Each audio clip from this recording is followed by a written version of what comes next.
Hello everyone, the topic for today is complex numbers. Complex numbers क्या होते हैं? अभी तक 10th क्लास तक आपने रियल नंबर्स के बारे में पढ़ा था, लेकिन अब हम बात करेंगे कॉम्प्लेक्स नंबर्स के बारे में, which are an extended form of the real numbers. ठीक है, अभी तक जैसे आपने ये पढ़ा होगा कि रूट 16 हमारे पास है। रूट 16 की वैल्यू क्या होती है? +4। कुछ बच्चे क्या करते हैं कि रूट 16 की वैल्यू को बोलते हैं कि वो +-4 आएगी, लेकिन which is not correct. Root 16 की वैल्यू आएगी +4। Why? Because the sign outside the square root जो होता है, हमारा आंसर उसी साइन के साथ में आता है। सिमिलरली मेरे पास अगर है माइनस का root 16 like this one, so it will give us -4। Why? Because we have a negative sign outside the square root, that is why it will be -4। अगर मेरे पास में कभी प्लस माइनस में होता है, like I am writing here +-√16, ठीक है, तो तब जाकर के हम इसकी वैल्यू बोल सकते हैं कि इसका आंसर आपका +-4 आएगा। ठीक है, तो in that case we can only write कि +-4 आएगा whenever we have plus minus outside the square root, तो केवल उस केस में हम प्लस माइनस लिख सकते हैं 4। ठीक है, and now one more thing comes here, like मेरे पास अगर रूट -16 है। अभी तक जितने भी क्लासेस तक आपने स्क्वायर रूट के बारे में पढ़ा था, उसमें रूट के अंदर हमेशा पॉजिटिव वैल्यू लिखी हुई होती है, लाइक रूट 16 या रूट 25 या root 9।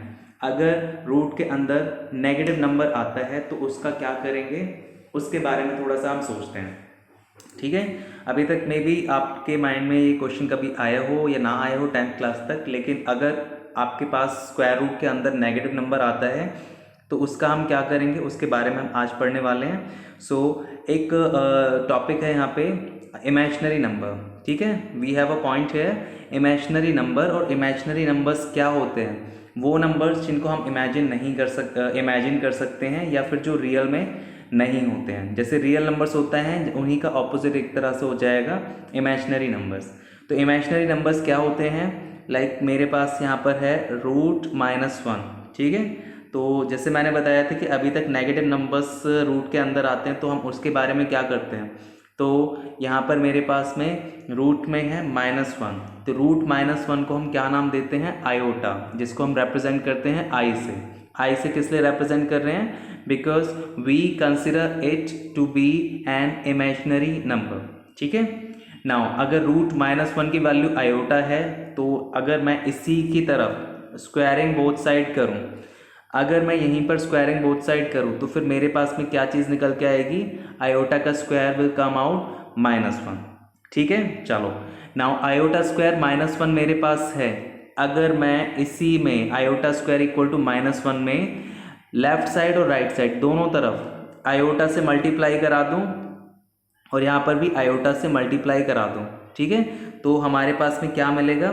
Then we will get iota cube is equal to minus iota. ठीक है, नाउ अब नेक्स्ट पॉइंट आता है हमारे पास में कि आयोटा स्क्वायर अगर मेरे पास में -1 है, मैं स्क्वायरिंग बोथ साइड अप्लाई करा दूं, यहाँ पे स्क्वायरिंग बोथ साइड अप्लाई करा दूं, तो फिर मुझे क्या मिलेगा? लेफ्ट साइड में तो मुझे मिल जाएगा आयोटा की पावर 4, और -1 का स्क्वायर करने पे मुझे क्या मिल जाएगा? पॉजिटिव का 1। So we will get iota 4 is equal to 1। So these are the 4 powers of iota, जो कि हमें वैल्यूज़ देते हैं कि अगर आयोटा की पावर्स 1 रखें, 2 रखें, 3 रखें या 4 रखें, तो उसकी वैल्यू क्या निकल के आएगी। Next moving to some higher powers. Higher powers में जाने से पहले मैं कुछ 4 की मल्टीपल्स की पावर्स की फॉर्म में बताना चाहता हूँ कि अगर हमारे पास पावर जो है 4 की मल्टीपल्स की फॉर्म में होगी तो क्या आंसर आ सकता है। हमसे पूछा जा रहा है आयोटा की पावर 4m। 4m का मतलब है 4 इंटू सम नंबर, लाइक 4 का कोई भी मल्टीपल हो सकता है। We can have 4 into 2, 4 into 3, 4 into 5 और एनीथिंग। m की जगह पर कुछ भी हो सकता है, एनी इंटीजर हो सकता है। तो आयोटा की पावर 4m को हम क्या लिख सकते हैं? We can write it like this, iota 4 की पावर m। ठीक है, अब आयोटा 4 का की वैल्यू क्या होती है? 1 होती है, और 1 के ऊपर हम कोई भी पावर लगा दें, यहाँ पर 1 की पावर हो जाएगी m, तो वो हमें आंसर देगा 1। ठीक है, सो दैट मीन्स आयोटा की पावर 4m, मतलब 4 का कोई भी मल्टीपल अगर होगा आयोटा की पावर में, तो आंसर हमारा क्या आएगा? आंसर हमारा 1 आएगा। ओके, नाउ नेक्स्ट इज आगे अब बात करते हैं कि हमारे पास आयोटा की पावर 8 है। जैसे मैंने अभी बताया था, आयोटा की हम कोई भी पावर लेकर के चलेंगे तो क्या निकल के आएगा वो देखते हैं। So when I have iota की पावर 8, आयोटा की पावर 8 1 हो जाएगा, ठीक है, क्योंकि 4 का मल्टीपल आयोटा की पावर 20 भी 1 हो जाएगा, आयोटा की पावर 12 भी 1 हो जाएगा, because all of these numbers are the multiples of 4, that is why they are giving us the value as 1 and so on, like this way. Like iota की power 100 मेरे पास होगा तो उसकी वैल्यू क्या निकल के आएगी, that will give us the value 1। Clear? Now next, moving to the next thing. अब हमारे पास आता है एक बहुत इंपॉर्टेंट चीज़ कि रूट ए बी जो होता है, अभी तक आपने जो पढ़ा होगा वो ये पढ़ा होगा कि अगर रूट के अंदर मेरे पास में दो नंबर्स का मल्टीप्लिकेशन है रूट ए बी, तो उसको हम क्या लिख सकते हैं, we can write as root a into root b, ठीक है। लेकिन ये हर एक केस में पॉसिबल नहीं होता। ये किस किस केस में पॉसिबल नहीं होता है, ये केवल उस केस में पॉसिबल नहीं होता जब दोनों ए और दोनों बी नेगेटिव होते हैं, ठीक है। तो यहाँ पर यही लिखवाया हुआ है कि रूट ए बी जो है वो आपका root a into root B कब तक हो सकता है, ये तब तक हो सकता है जब तक कि हमारे ए और बी दोनों ही नेगेटिव नहीं है, ठीक है। मतलब दोनों का नेगेटिव नहीं होना जब तक रहेगा तब तक हम इसको ऐसे लिख सकते हैं। What will happen in that case, जब हमारे पास ये दोनों नंबर्स नेगेटिव होंगे, तो नेगेटिव होने के लिए क्या करेंगे हम वो देख लेते हैं। We have both the numbers negative here, like root के अंदर है माइनस का 16 और माइनस का 81। ए को मैं माइनस 16 मान लेता हूँ, बी को मान लेता हूँ मैं माइनस का 81। तो क्या हम इसको root minus 16 into root minus 81 लिख सकते हैं? No, we can not write it like this. इस तरह के क्वेश्चंस में क्या करते हैं, we have to write them like this. हमें इनको सेपरेट नहीं करना होता, हमें इनकी अंदर ही कैलकुलेशन करनी होती है within the square root. तो माइनस 16 इंटू माइनस 81 को क्या लिखेंगे, 16 into 81, because minus and minus will get positive inside the square root. अब आगे क्या करेंगे, now we can separate them out, because दोनों अब क्या है पॉजिटिव्स में हो चुके हैं। So we can now separate them out like root 16 into root 81। तो it will give us 4 into 9 और आंसर क्या आ जाएगा, 36 आ जाएगा। Done. Okay, now next thing is, अगर मेरे पास में आगे क्या है, now we have second example, iota की पावर, कुछ हायर पावर्स के बारे में अब हम बात कर लेते हैं। आयोटा की पावर 23 है तो उसको हम क्या लिखेंगे, कभी हायर पावर्स आएंगे तो हम क्या करेंगे कि हमें उनको ब्रेक करना होगा इन द फॉर्म कि वो ब्रेक होकर के 4 का मल्टीपल्स की फॉर्म में आ जाए उसकी पावर, ठीक है, और रिमेनिंग जो रहेगा हम उसको साइड में लिख देंगे।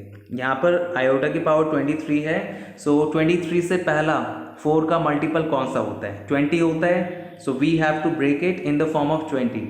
सो 23 को क्या लिख सकते हैं, 20 plus 3। Clear? Now iota raise to the power 20 plus 3 है, we can separate them out like iota की पावर 20 इंटू आयोटा की पावर 3। सही है। अब आयोटा की पावर 20 तो वैल्यू 1 देगा, क्यों, क्योंकि 20 जो है 4 का मल्टीपल है, और आयोटा की पावर में अगर 4 का मल्टीपल कुछ होता है तो that will give you the value as 1। और iota cube, as we know iota cube हमारे पास क्या होता है, माइनस आयोटा होता है। सो उसकी वैल्यू सीधा हम यहाँ पर पुट करा देंगे, ठीक है। So the exact answer in the end will come out -1। ठीक है, यहाँ तक आई थिंक सबको क्लियर हो चुका है। नेक्स्ट क्वेश्चन आते हैं, example number 3। Next we have example number 3, iota raise to the power 29। अब 29 है, 29 से पहला 4 का मल्टीपल क्या होगा, 28 होगा, तो हम इसको सेपरेट करके लिख रहे हैं। Iota 28 into iota raise to the power 1। Iota 28 की वैल्यू होती है 1 और आयोटा की जगह पर आयोटा रहेगा, so your answer will come out iota. Done. Fourth example है फोर्थ एग्जाम्पल है मेरे पास में, नेगेटिव पावर्स ऑफ आयोटा अगर आएंगे तो उसको क्या करेंगे, इसको थोड़ा ध्यान से समझ लेना क्योंकि इसमें थोड़ी सी कंफ्यूजन होती है बच्चों को।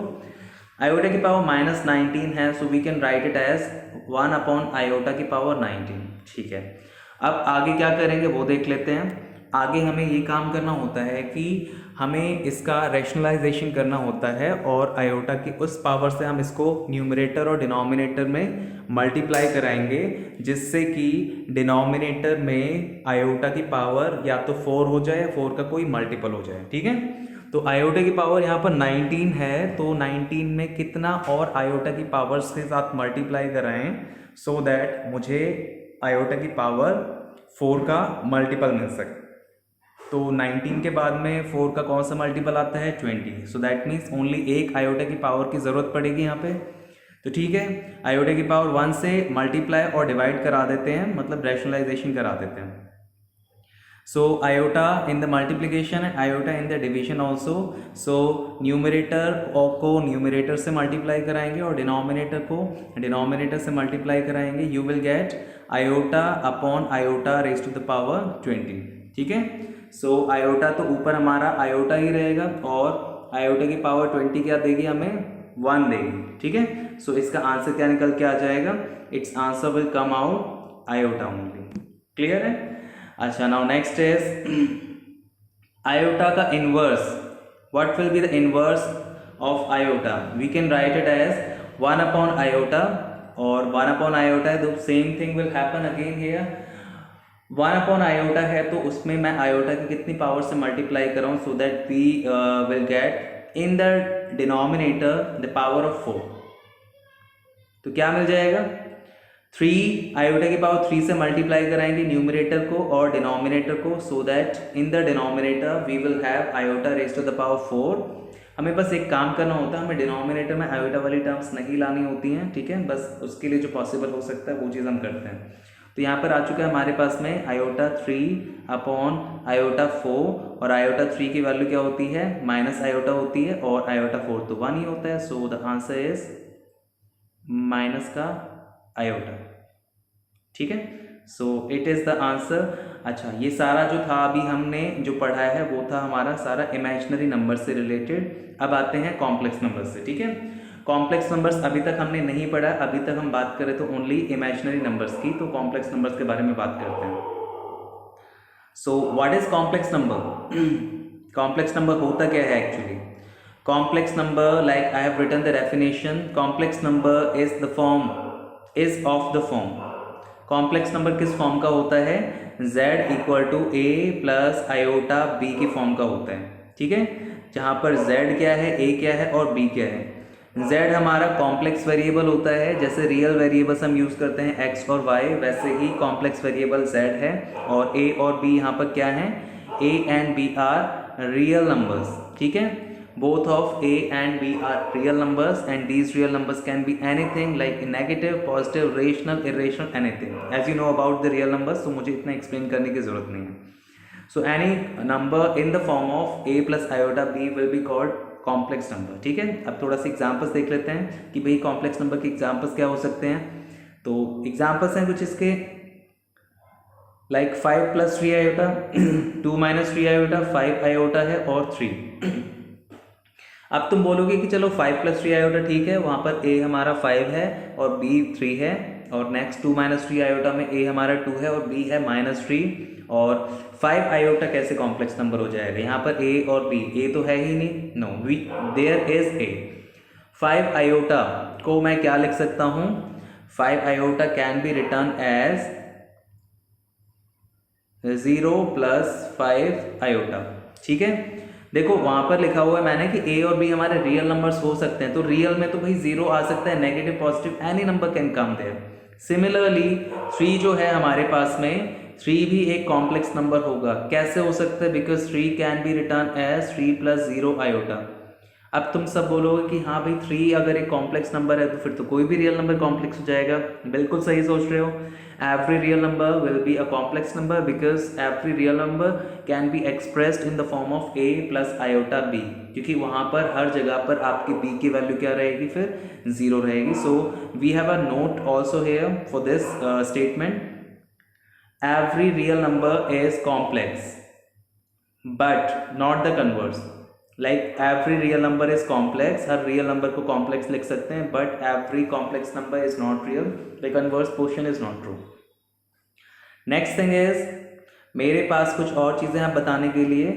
अगर हमारे पास में z होता है a प्लस आयोटा b, तो a और b दोनों ही रियल नंबर्स हैं और इसमें है आयोटा, एक में आयोटा है एक में आयोटा नहीं है। तो क्या करेंगे, एक पोर्शन हमारा वो रहेगा जो इमेजिनरी पोर्शन को रिप्रेजेंट करेगा और एक पोर्शन वो रहेगा जो कि हमारे रियल पोर्शन को रिप्रेजेंट करेगा। इसीलिए यहाँ पर a को किसी और नाम से रिप्रेजेंट करते हैं और b को किसी और नाम से रिप्रेजेंट करते हैं।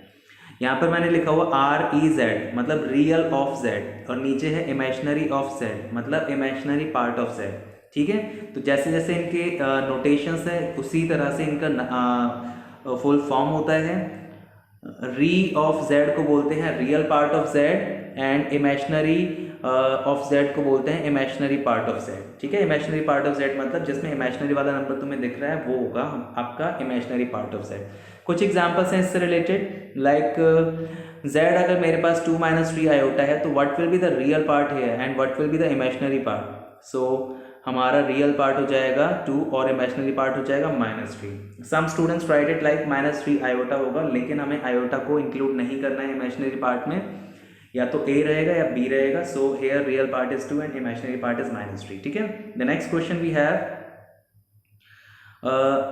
Z हमारा 5 है, सो रियल पार्ट क्या होगा। मैं 5 को क्या लिख सकता हूँ, 5 को लिख सकते हैं 5 + 0 iota. So real part of Z will be 5 and imaginary part is 0 है। ठीक है, the next thing is equality of complex number. ये बहुत ही सिंपल टॉपिक है। वैसे क्या होगा हमारे पास में कि अगर मेरे पास में दो कॉम्प्लेक्स नंबर्स हैं, Z है A1 + B आयोटा B1 और Z2 है A2 + आयोटा B2, तो क्या होगा, दो कॉम्प्लेक्स नंबर्स इक्वल कब होंगे।